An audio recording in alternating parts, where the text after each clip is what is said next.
বলবো মেয়েদের যা ইনিশিয়েটিভ ছিল, যেভাবে অনেকগুলো গোল করার মানে চেষ্টাও করেছে ছিল, কিন্তু ফিনিশ হয়নি।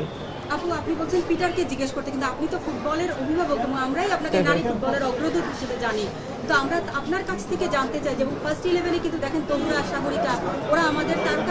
আমি এটা নিয়ে পিটারের সাথে কথা বলবো, কালকেই বসবো, কথা বলবো। ওকে এই জায়গা থেকে সরে আসতে হবে, আদারওয়াইজ ওর অন্য কোনো টেকনিক থাকলে সেটা করতে হবে, কথা বলবো। আমরা দেখেছি যে পুরুষ দলে যেভাবে বাংলাদেশ বংশোদ্ভূত প্লেয়ারদের এনে চেঞ্জ করেছে, সেই চেঞ্জটা আসলে কি নারী দলে হবে কিনা, এবং এশিয়ান কাপ আছে, এই ডিসিশনটা আপনার নেওয়ার, আপনি কি ভাবছেন? দেখেন, আমি ফরেন প্লেয়ার নিয়ে কোনো কথা বলতে চাই না। আমাদের যারা আছে তাদেরকে আমরা ইমপ্রুভ করতে চাই। সেটার জন্য আমাদের যা যা করার, যত এক্সক্লুসিভ ট্রেনিং করা, যা করার আমরা করে যাচ্ছি।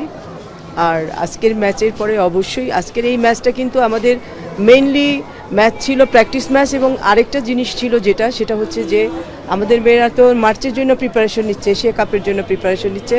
সেখানে তাদের প্রোগ্রেস কতটুকু হলো সেটাও দেখা।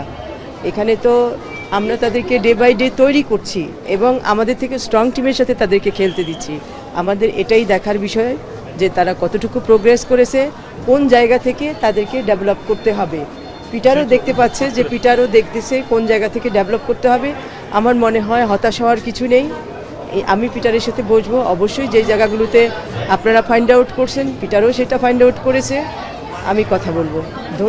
ছেড়ে দিচ্ছি আপনাকে। আপু, অনেকেই তো ভুল করে, আবার ক্ষমাও পায় সিনিয়র ফুটবল টিমে, তো মেয়েরাও তো একটু ভুল করেছে, ওদের কি ফেরানোর কোনো সুযোগ নেই? ওরা আবার কথা হবে। ধন্যবাদ।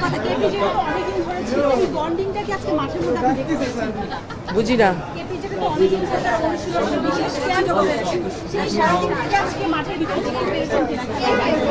দেখেন, বন্ডিং ছিল, আমি তো বললাম আজকে যেটা ছিল সেটা হলো সুপার ব্যাড লাক ছিল। আপনারা দেখেছেন মেয়েরা অনেকগুলো গোলের ইনিশিয়েটিভ নিয়েছিল, সেটা পুশও করেছে, কিন্তু সেটা অ্যাকচুয়ালি ফিনিশ হয়নি।